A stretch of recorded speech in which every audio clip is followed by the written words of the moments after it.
ॐ भद्रं कर्णैभिः शृणुयाम देवाः भद्रं पश्येमाक्षभिर्यजत्राः स्थिरैरङ्गैस्तुष्टुवागं सस्तनूभिः व्यशेम देवहितं यदायुः ॐ शान्ति शान्ति शान्तिः. Let us pray together. We offer our salutations to the all-loving being who endows all beings with consciousness. We meditate on the Lord, who is the origin of the universe. Lord, Thou abidest in all, Thou art all, Thou assumest all forms, Thou art the origin and goal of all, Thou art the self of all, Thou art existence, knowledge and bliss. Salutations unto Thee. May the world be peaceful, may the wicked become gentle, may all creatures think of mutual welfare, may their minds be occupied with what is spiritual and abiding, may our hearts be immersed in selfless love for the Lord. Peace, peace, peace be unto all.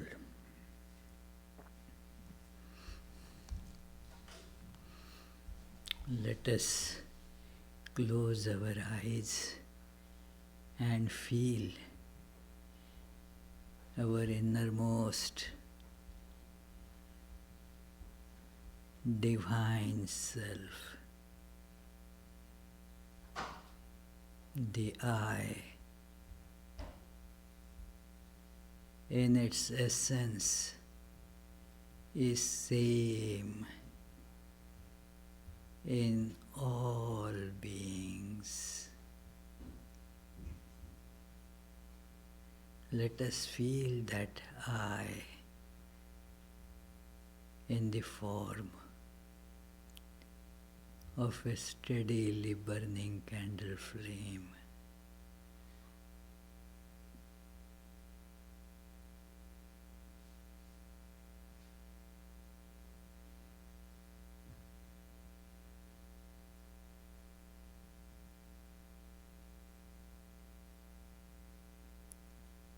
Let the light from that flame fill our whole awareness.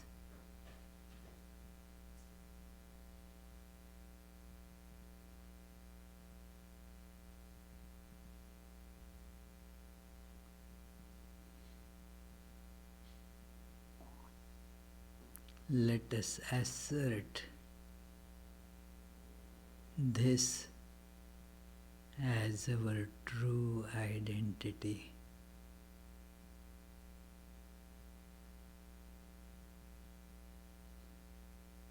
Let us transcend all the temporary identities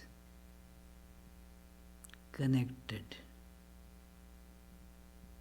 to body or mind.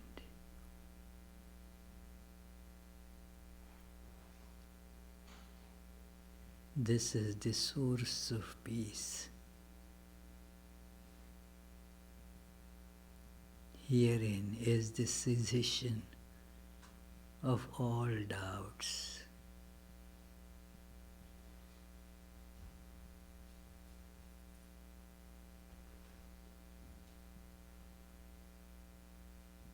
To realize this is the goal of life. Om. Peace, peace, peace.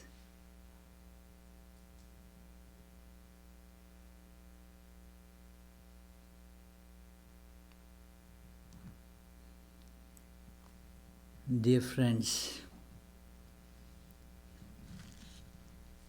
when around 1860, precisely 1859, when Darwin published his work, his book on the evolution of species. It created a tremendous stir in the world, in the scientific community, for general public, and also for the heads of the various religious organizations, especially amongst the Judeo-Christian traditions. It is the popular style of writing that made his book, Darwin's book, quite popular. It was certainly a scientifically eminent treatise, as you can see that how much it proliferated into the world of biosciences. But usually such work is presented as a very terse and commonly ununderstandable terminology and language. But Darwin's book was given as a very popular book. It was the difficult concepts were explained in just in a very popular way. His journey on the ship Beagle, it is that gave the proper data to substantiate all his conclusions. It was not a work of just thinking or theorizing. It was backed by data that was very meticulously collected and classified. And so it has the ring of a very convincing idea. Till Darwin, not that there were not other models of this evolution. In fact, right in the pre-Socratean these thinkers of Greece, you will find some of these thoughts. Aristotle gave this idea also a very nice presentation, that it is the forms and the substance gets gradually filled, and that is how you see that there are so many forms which didn't have substance, so they were not available. But then they evolved means the substance was filled in those forms, and now they are available for your perception. So later on, this idea was taken up by St. Augustine, and St. Augustine described it that it is everything has been actually created by God. God has created to the last detail everything, but in the seed form. And as the times changed, then the seeds evolved into various species. Like we see that some seeds fall on the soil in winter, although it feels today like spring, but in, say, the temperatures of that freezing cold, they won't germinate. But the seeds remain, and when a proper situation is there, the helpful climate is there, then those seeds sprout. So similarly, there were all these seeds were there, and then that was all in the divine plan, and then they came out. So that was the idea that was taken up by many, even in the scientific community then. For one reason, because the science as we see today was still not much developed. Everything was controlled by the religious authorities. Even science has to toe that line. Most of the universities were established through the efforts of religious institutions, and thus, moreover, there was always a fear of inquisition and such things. So everybody tried not to offend the church authorities. And so there was a very convincing attempt done by a scientist, Claude Perrault. That was sometimes in early in 18th century. That, well, it is very good, that 18th century, that theory, it combines the scientific discoveries of apparent change of species, but not as change of species. The God has all those seeds, and when the earth was made, all those seeds also were made and put in the earth.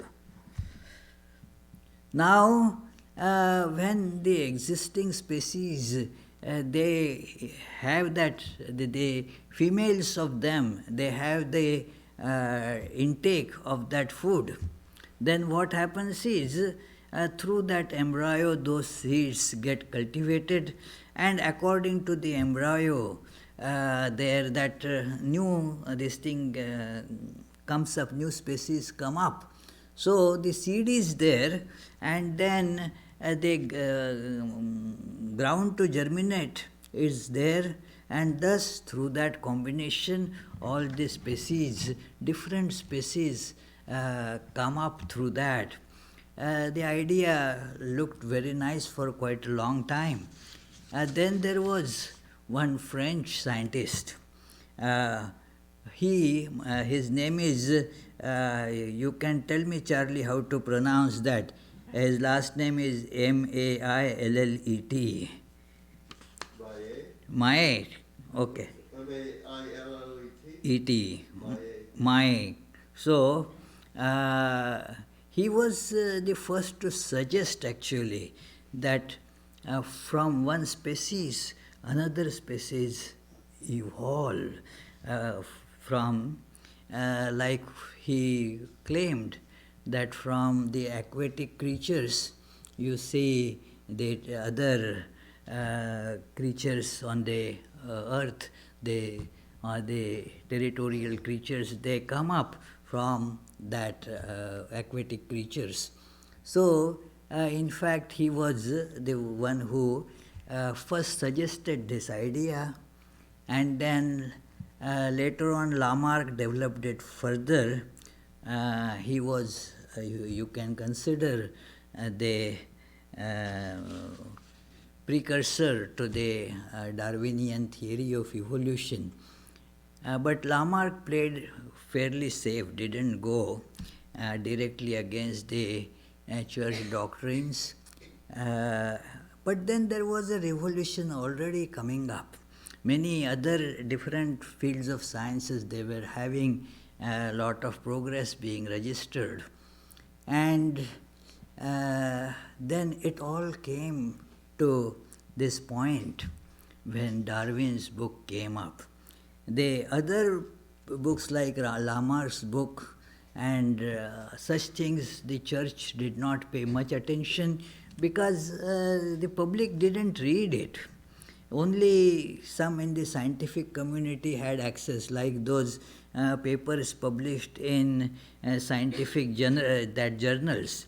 Who reads them? And then even those, I was told, even those who are supposed to read and review, they also generally don't read it. It is so difficult that, okay, they send a review without reading. So anyway, it is a joke. Don't take it too seriously, I mean, but that also happens. So here, who is going to read those works? So, but Darwin's book being very popular, the church took notice of it and saw red lights, all the dangers to their exclusive domain, that yes, the creation is not a matter for science to discuss. How the species evolved, what do you mean? All has been made by God. And therefore, I am giving just a representative reaction. There were many who condemned it, although there were a few, but very small number of them clergy, who supported Darwin. That, well, that is correct, that is, it doesn't really contradict any church teachings, because that is all included in the God's plan. Let us take it like that, that evolution has been planned by God, so why bother about it? Even now some take that view, that there is nothing contradictory between the story of Genesis in Bible and what the theory of evolution says. They are okay, because evolution is the plan of God, so wonderful. But many categorically opposed it. And let me quote, in 1860, and this I am quoting from Wikipedia, in 1860, a council of German Catholic bishops pronounced that the belief that man, as regards to his body, emerged finally from the spontaneous, continuous change of imperfect nature to the more perfect, is clearly opposed to the sacred scripture and to the faith. So this was the official reaction of the Catholic Church at that time, and many even now stick to that. You see, even now the opposition among the religious communities to the Darwin's theory of evolution still persists. Not too long ago, there was a case of, you see, in the schools, fighting between the scientific theories and the church theories. One school decided one school system actually in Ohio, that the church, this theory of design is also to be included as a scientific theory. The design theory, because evolution is also a theory. And so, along with evolution, you must also teach in the science class the design theory. And the teachers, science teachers, refused. Rightly so. The matter went to court. And then after long debate, where there were a lot of these arguments on the basis of science in favor of design theory, they were also put forth. But as expected, the evolutionist won the case.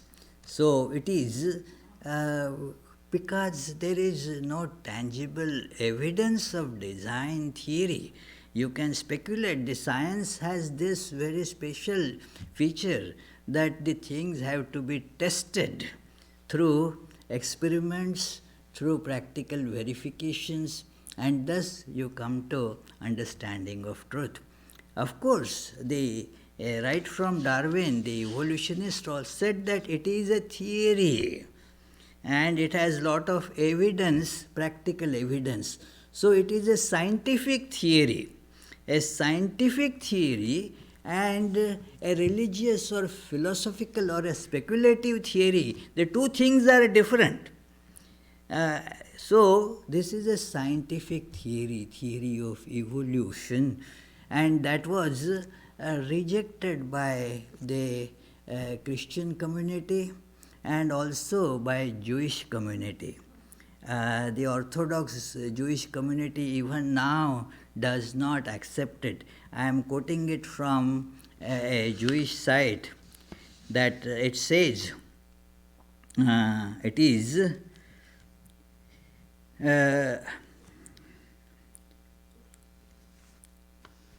the agenda of many scientists who promote the theory of evolution is to achieve the goal of understanding the existence of the universe as a random, purposeless, natural development evolved slowly over billions of years from a common ancestor by way of natural selection, devoid of any supernatural power.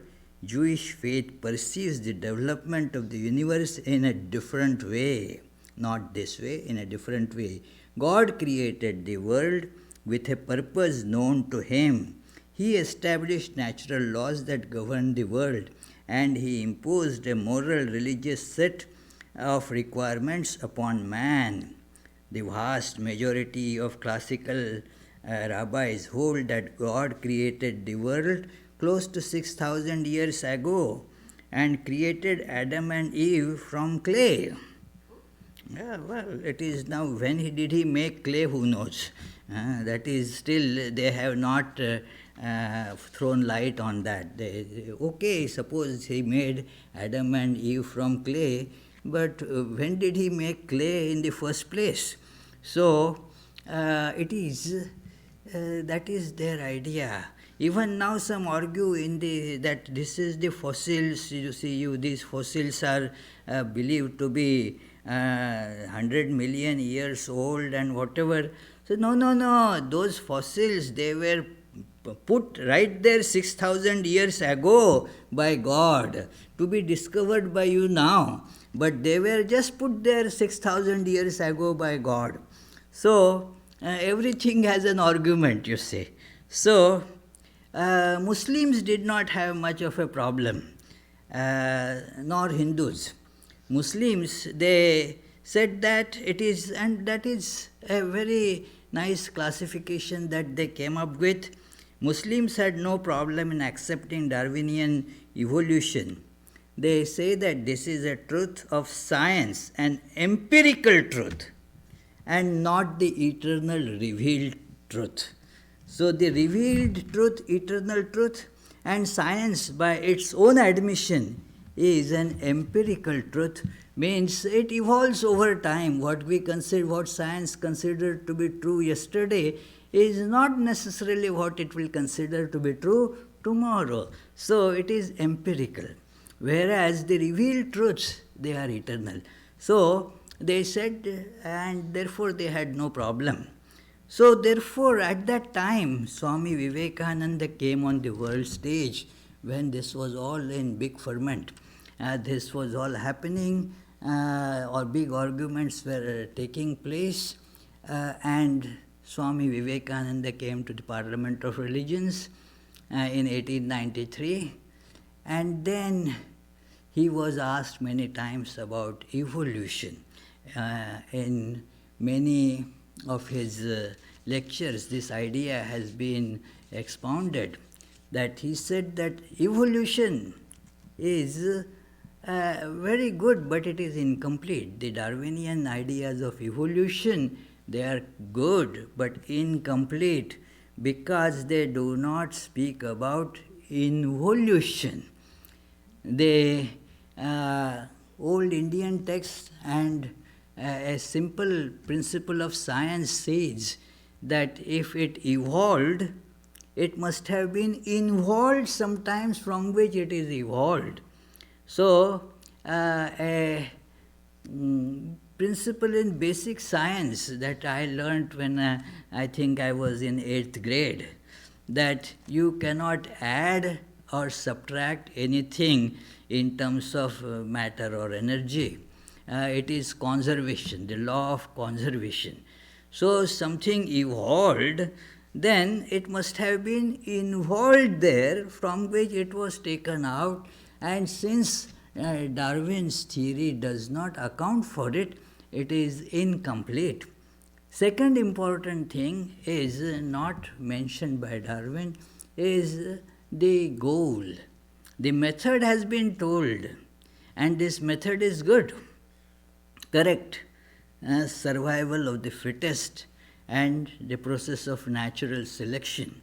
That is how things grow, change into species. And there are even these days, right from the tiniest microbes to the very big animals, you can see the play of this principle. How pervasive the truth of this principle is, the process of natural selection and survival of the fittest. The species make adaptive changes to sustain themselves in hostile environments. And that is a definition of life given by Swami Vivekananda as well, based on the Vedantic teachings, that what is life? It's a mystery actually. Even science cannot tell, even now, that what exactly life consists in. Very difficult to tell. But the Vedantic texts tell, as echoed by Swami Vivekananda, life is the struggle to sustain itself in the face of the forces that try to crush it down. So that is life. That life therefore protects itself. That definition is borne out also by Schrodinger's beautiful book, What is Life? Schrodinger was not actually a biologist, he was a physicist, and then, but many physicists those days turned to microbiology, biology, were tremendously interested in what is the process of life. So he gave many lectures on this idea. They were compiled into a book, What is Life? An interesting book. I suggest that those who all work in life science field should read that beautiful treatise, What is Life? One point of interest here is that he quotes from Upanishads in that book. So it is, he says that life sustains on negative entropy. It consumes entropy. That is a clear distinctive feature of the living forms compared to the inanimate forms.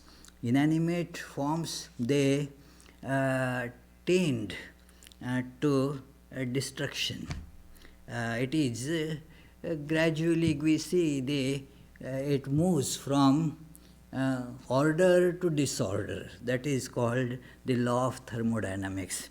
The more orderly form becomes less orderly gradually.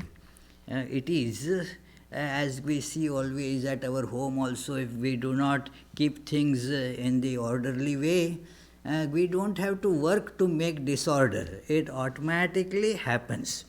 So that is the second law of thermodynamics, that things move with, it is the technical term entropy.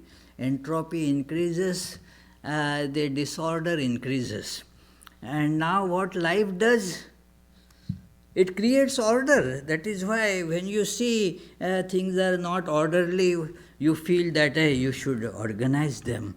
It is like 3 days ago when Joan came, and then she likes to keep things very orderly.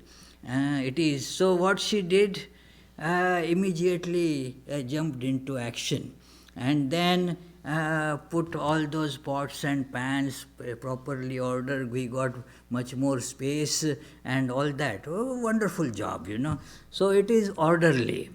But what it needed life. Life creates order.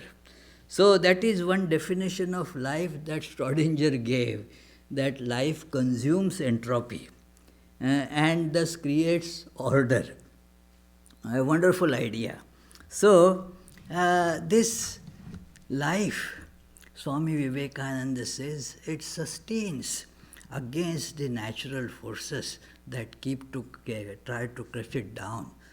And he sees that evolution, as given by Darwin, some people say that he was opposed to Darwin's evolution. No, he was not.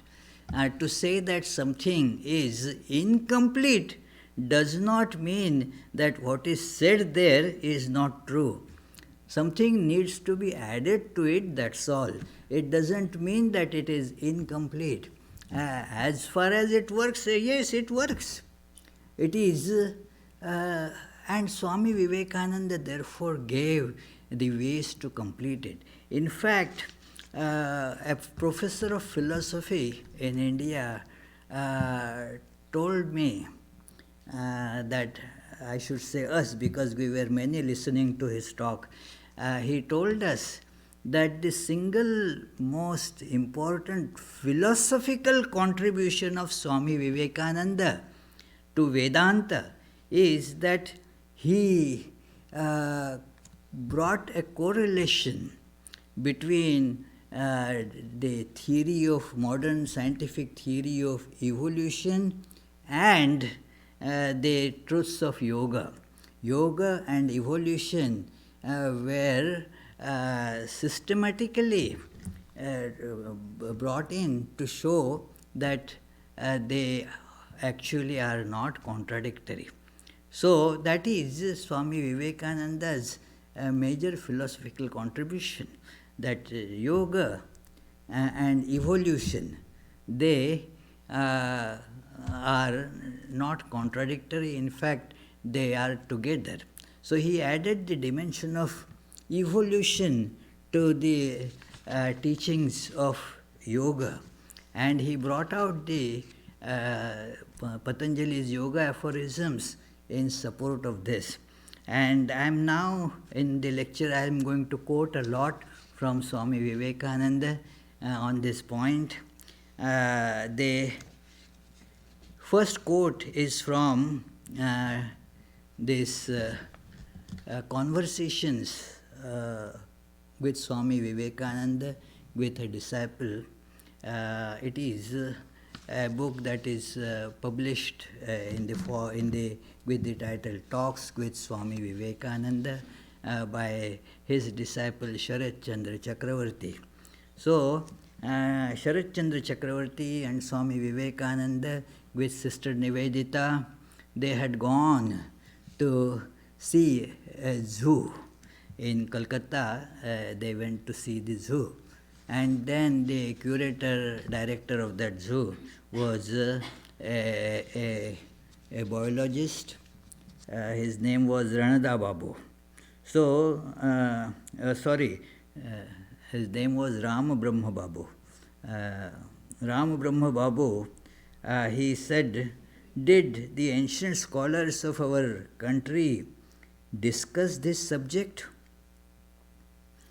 Swamiji, this subject means the subject of evolution.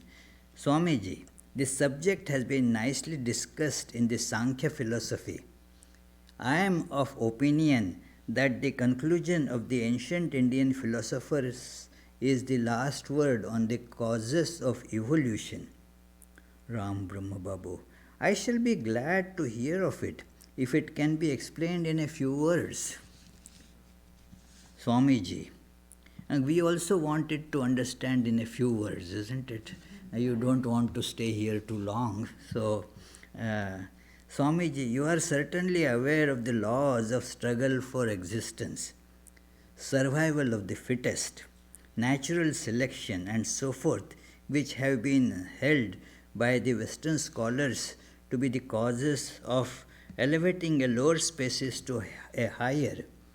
But none of these has been advocated as the cause of that in the system of Patanjali. Patanjali has collected all the available yoga disciplines and formed them into aphorisms.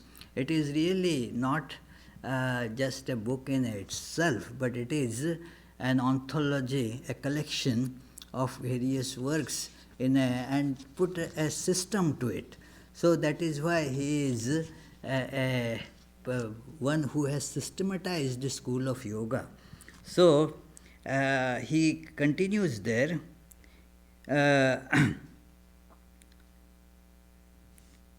Patanjali holds that the transformation of one species into another is affected by the infilling of nature. We shall discuss that in a little more elaboration in after a few minutes. That it is not that this is done by the constant struggle against obstacles. In my opinion, struggle and competition sometimes stand in the way of a being's attaining its perfection. That is a big statement.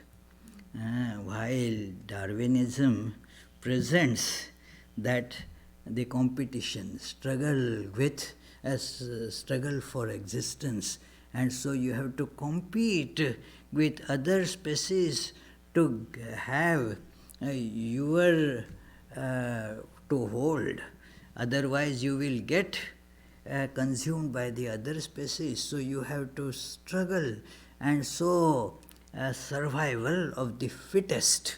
The fittest survive, others become extinct.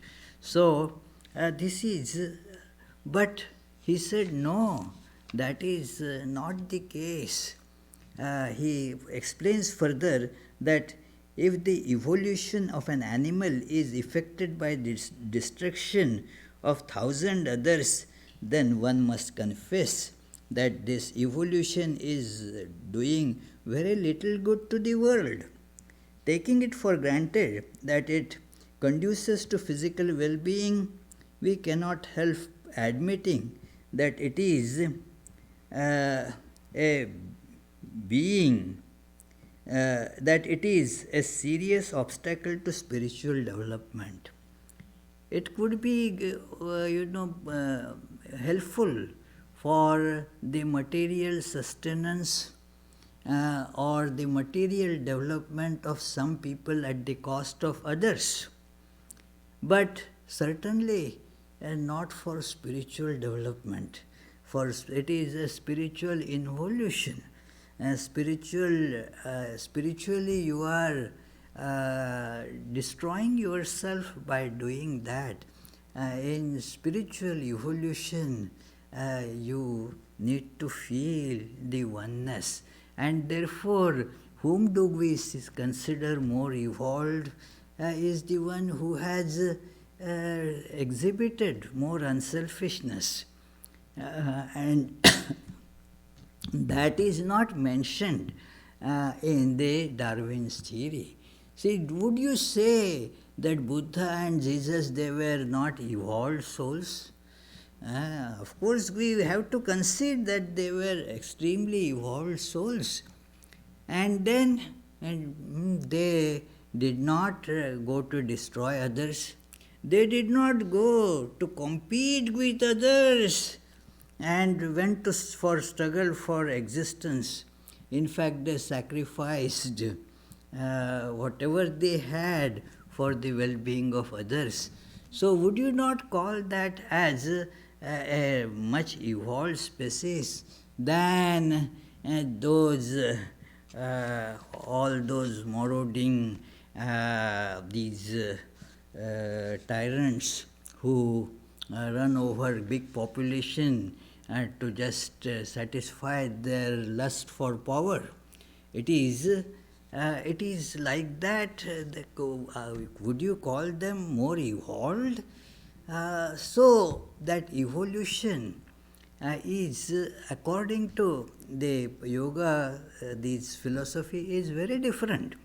It is true in the animal world to some extent, and Swami Vivekananda says that according to the philosophers of our country, every being is a perfect soul, and the diversity of evolution and manifestation of nature is simply due to the difference in the degree of manifestation of that soul. The moment the obstacles to the evolution and manifestation of nature are completely removed, the soul manifests itself perfectly. That has been a very important point in Swami Vivekananda's teachings all through. Like you can read here, religion is the manifestation of divinity already in man. In Raj Yoga book, he mentions those 4 aphorisms.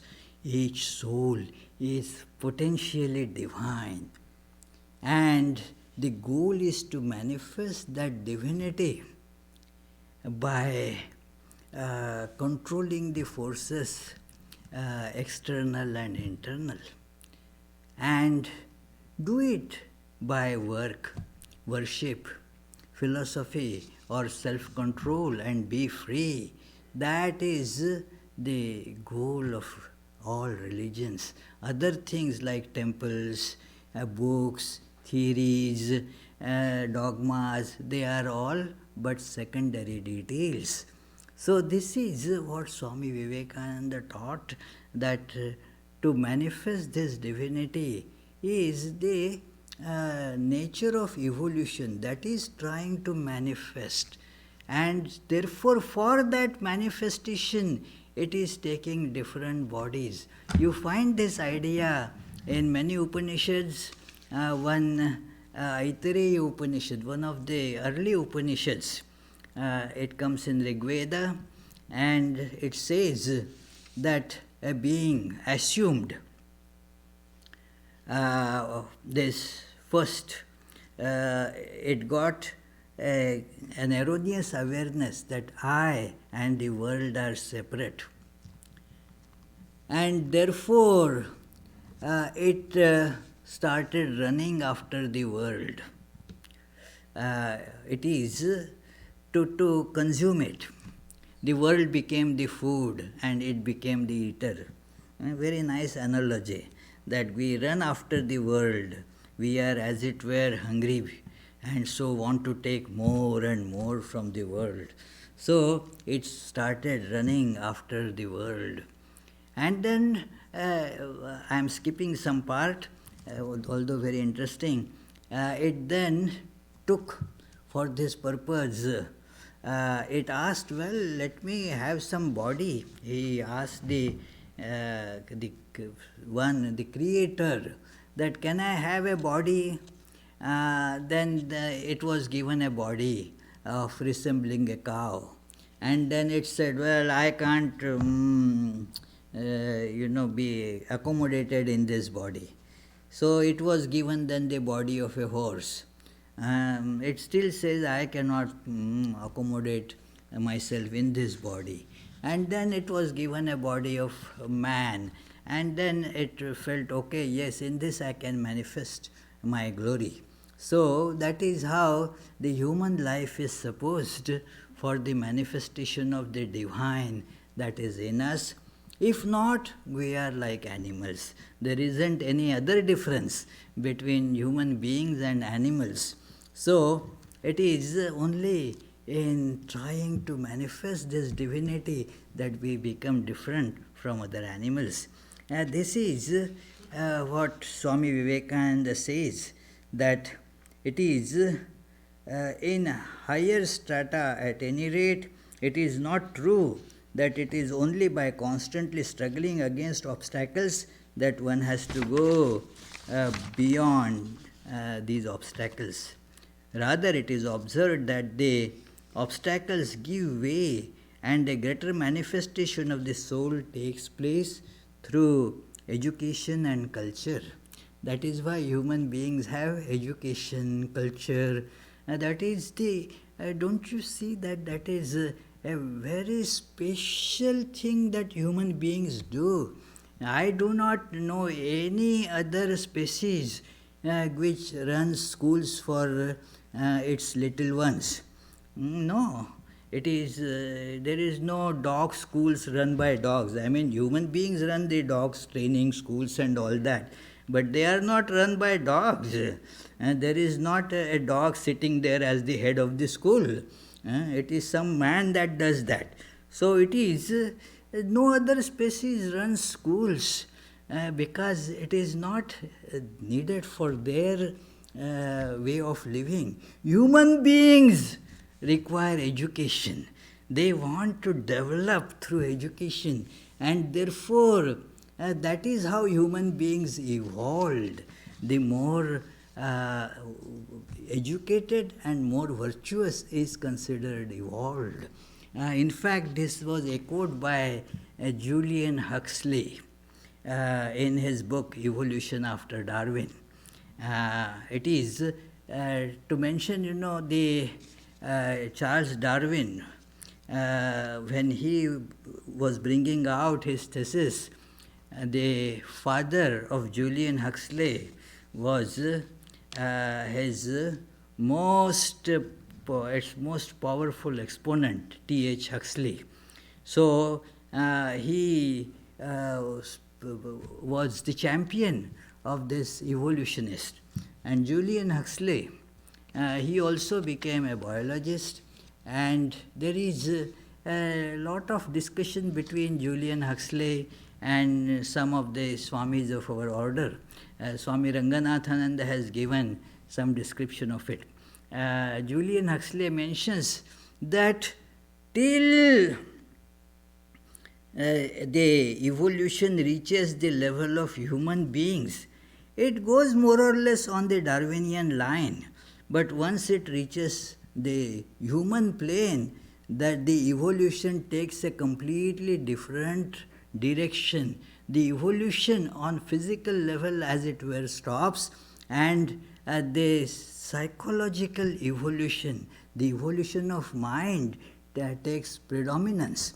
So that is how the evolution has to be looked into from that point of view also.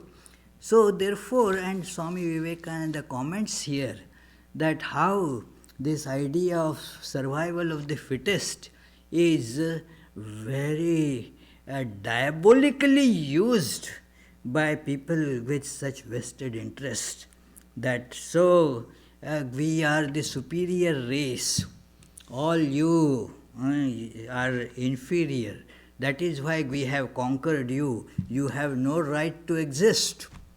It is the survival of the fittest. The modern these science supports our claim that we are that it gets echoed even now as the supremacist theory, that it is why it is the idea that of manifest destiny, the idea of racial superiority, all of that comes from this, that survival of the fittest.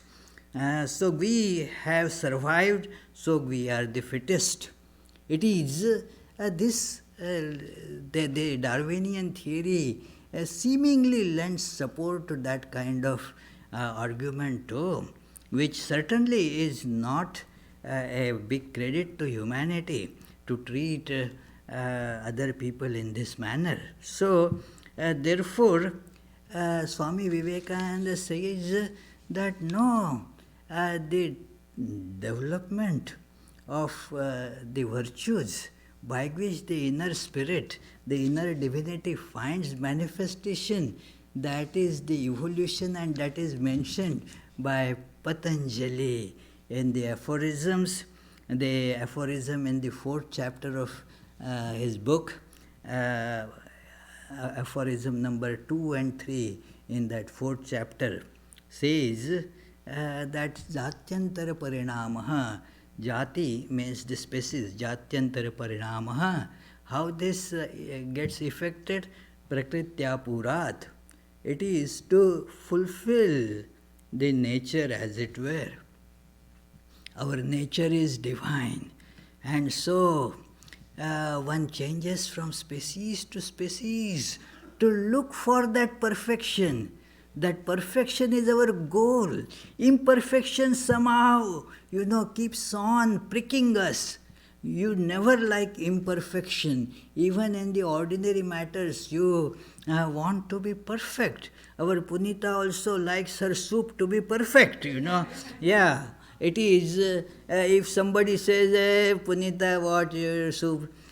she doesn't feel happy. The soup also has to be perfect. Everything has to be really perfect. Perfection is what we seek in everything. So, where is this perfection? We are in our true nature perfect. And so the process of reaching this perfection is to just remove the obstacles hindering that perfection. And that is what is called that evolution from species to species. That in this species I could not do it. In the species of horse I could not do it. In species of monkey I could not do it. So in the body of human being I have an opening. In the body of human being I have an opening. That is why human beings have been provided with a very special faculty of conscience. Conscience. Have you heard this word, Richard? Occasionally. Okay, yeah, conscience. That it is means you see what is right and what is not right. And then when you do what is right, then you feel good. If you do not do what is right, even though you knew what is right, you did not do that, and then you feel what is called a prick of conscience, that I didn't do it. It gradually develops into a psychological disorder called guilt.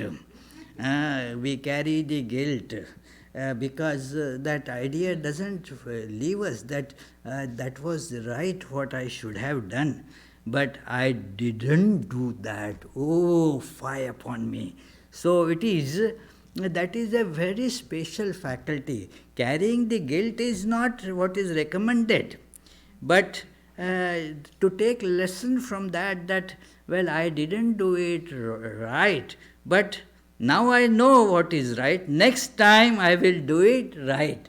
So that is how the human evolution moves in the direction of not what is just instinctive, not just going by what is pleasure, but what is right. The two things are very different, and that is where the idea of morality and ethics come. A dog doesn't do anything unethical, because there is no such scope for dog. It goes by the apparent instincts. So a dog cannot do anything wrong, but human being can do wrong, because there is now this availability, and this becomes the basis for morality, ethics, religion, and all that. What is this morality? Morality means you see the gap between what is and what should be. This is what is, and this is how it should be. Now the transition from what is to what should be is a moral behavior. That is how philosophically, psychologically you can look upon a moral behavior. What is, from what is to go to how it should be. So this is how you remove all the obstacles. It is therefore a process is not to order the divinity from Amazon.com. It is, you won't get it there, It is 5 pounds of divinity. No, you won't get it like that. It is the divinity. Where to find it? Well, you are that. Only you have to get rid of the obstacles in its manifestation. And therefore, next aphorism says, Tata kshetrikavat, means like the water source is there near the farm what farmer has to do is to connect the farm to the water source by removing the soil in between, connect it to the canal that is flowing near the farm so that the water will come into the farm. So it is that is what we need to do, and that is what is called yoga.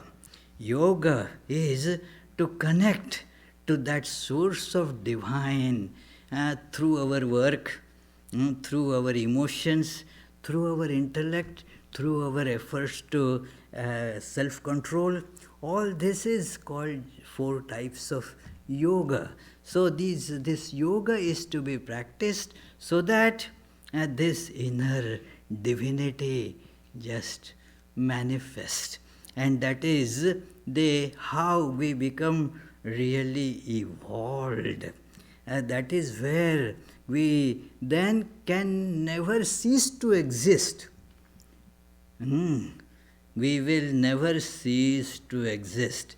The struggle for existence will come to a complete fruition there, because we will never cease to exist.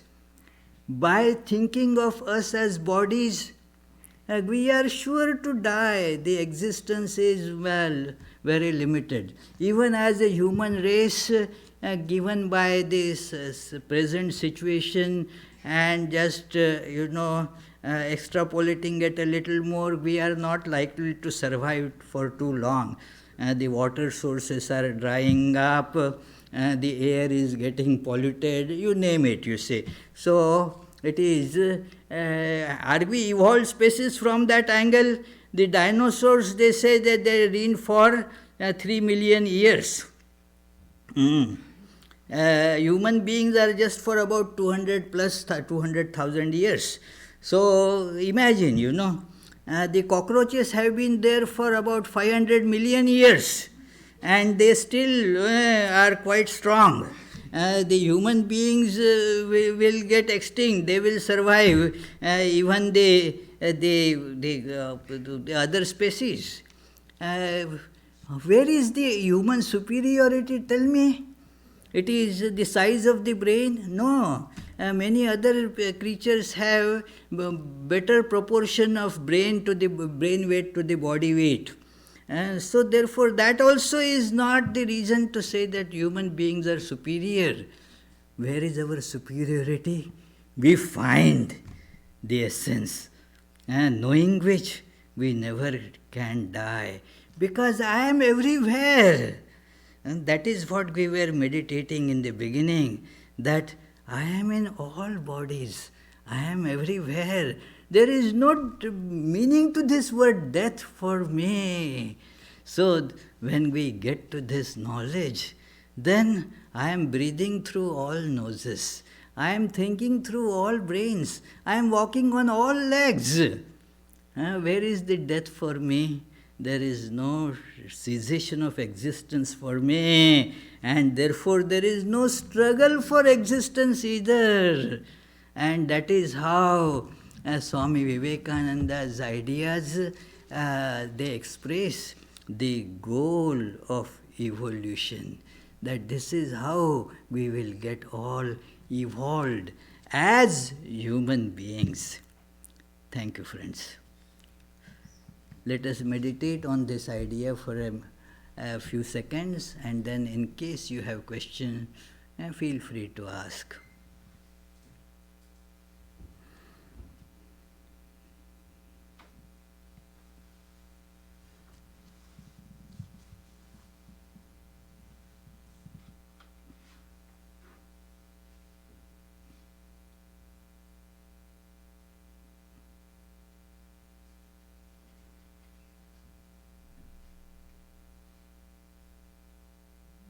Yes, please. Oh, you have a question, Sarada. Yeah, so the philosophy of social Darwinism asserts that humans are just another species of animal, that we're in the line of evolution, and there's no real superiority from humans over animals. So going with that, is it fair to say that spirituality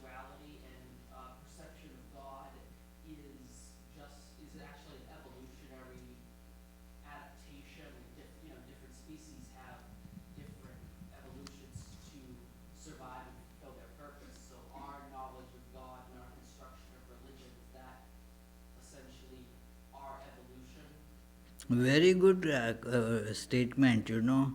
It is, he is saying that, well, that as the species evolved, it came to human species. Every species has its own special characteristics. So human species has this special characteristic, that it is, for example, some animals can smell things which human beings cannot. Some have very sharp eyesight. Human beings have this special characteristic that, well, you can see the truth, the God, and thus you know now how to live forever. Yeah, correct. Yes, Shrikant. Continuation on the same question. So, can we also say that human beings actually the stepping stone to a superior species where our being is now what we have, we also evolve and maybe our understanding will change? Well, yes, human beings also therefore have various stages of human evolution. And that is why as Julian Huxley pointed out, that evolution takes place more on the level of the mind. That how, that you see the purpose of life starts getting manifested. Why do we live? That becomes a question that does not appear to be prominent as far as we know in other species. So, therefore, for human beings also, you have Sri Ramakrishna said 4 classes. Even the great Christian mystic who wrote the book Cloud of Unknowing, he classified human beings into these 4 classes. And let me take up that Christian mystics saying that, you know, all human beings are basically religious. Means they somehow have some thought of God. Even atheists also, they have some idea that God who is not. So there is an idea of God there also. So it is, but most human beings, their idea of religion is only occasionally, you know, go to the temples. Social forms of religion, they do not go much into the actual purpose. Because my ancestors were doing this worship, I also do, and it is considered good that, you know, when we go to church or to temple or whatever, I meet many people, and so we can talk business, and so all that. It actually happens, you know, that it is not nothing. For many reasons people go to church, not just for realizing God. It is so that is for many, that is the purpose.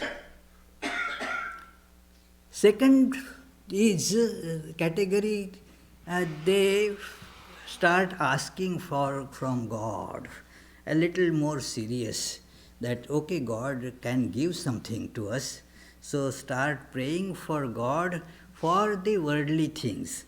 Hey God, please keep me healthy, keep my mind right, give me lot of money, destroy my enemies, and all that, you know. So they pray for these things to God. The God is like a governor for them who sanctions your request. So it is that is the idea of God that the second layer gets. The third layer is that then they think, well, that means God is. Gradually, when they get their prayers answered, then they see, well, that means God is. Then why not ask for God? That is the third, that, well, let me see if I can get God. Instead of getting from God, why not get God? That is the third category. But then they are afraid of paying the price. To get something, you have to pay the price also. So many are hesitant to pay that price. The fourth category is that when you pay that price and get it, that is the fourth category. So he said that there that my book is intended to those who have come to third category, and therefore they can see that they can pay the price. It is the paying the, because the price is very simple. We all can pay that price really. Simple, easiest price. What is to be given as price? All our dumbness. The dumbness is to be given as price. So, who likes the dumbness? Give up the dumbness and you get God. So, that is a simple thing. So, that is the evolution, even amongst human beings. Those who are terribly attached to the world, then those who feel a little, this sense of purpose of life, then those who are evolved enough to take up that as a challenge, and those who actually do it. So there are these, the evolution happens amongst human beings on these lines. Yeah.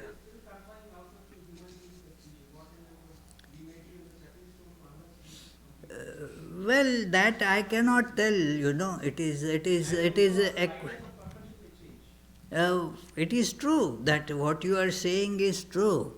That when you go to another species, you will have some other idea of perfection. Why I am saying this is that as you see the human limitations, you can see that by transcending them, you do not have anything that can be more than that.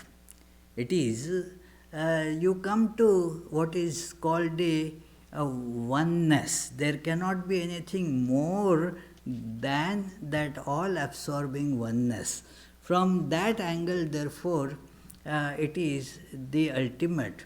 But it is, hypothetically, you are right, that suppose one transcends this human limitation and still then gets a different goal.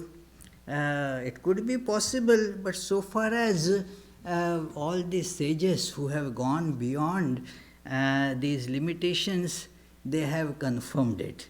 So, on the authority of the words of those sages, we affirm this idea. But after all, those sages were also human sages. A cow sage maybe, or some different species sage may say something different. We don't know. Yeah. So,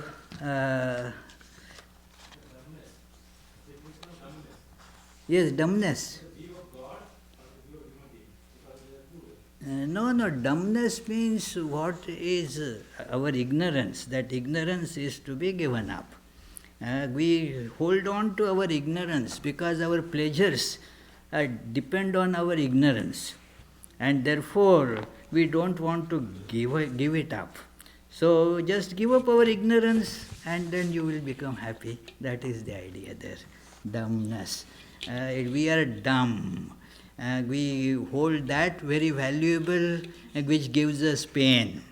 That is dumbness, That what is going to bring lot of pain and bondage, I consider that as that I must have it.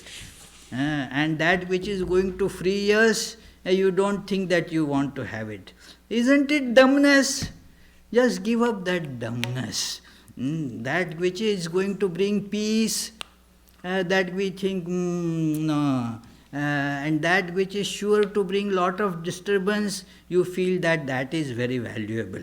That is dumbness.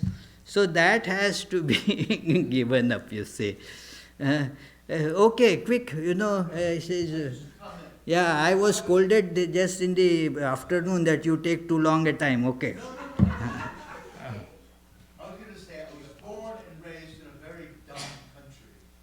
Well, it is not so. No, I disagree completely. Yeah, it is. We are not born in a dumb country. We may say that we are born or want to hold on to our dumb thinking. It is not that we are born in a dumb country. There are so many very wise people who are, ready to understand this and actually understand it. So, therefore, yeah, you just put yourself in that category, that's all. Mm. So, you are in a different country. So, let us now look what are the programs coming up. Vishwanath will be doing his job. Next Sunday, actually, it is a day-long celebration on the birth anniversary of Swami Vivekananda, right from 11 a.m. till 7 p.m. And in that, there is a symposium that will take place at 5 p.m. So there will be 2-3 speakers speaking about life and teachings of Vivekananda during that time. So, and our classes during the week, Tuesdays and Fridays at 7:30 p.m. will go on as usual.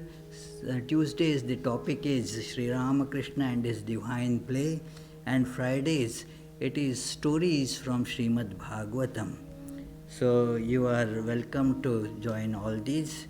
And now I will conclude with the, oh yes, on 16th there is, I had announced it on last Sunday, there is the screening of the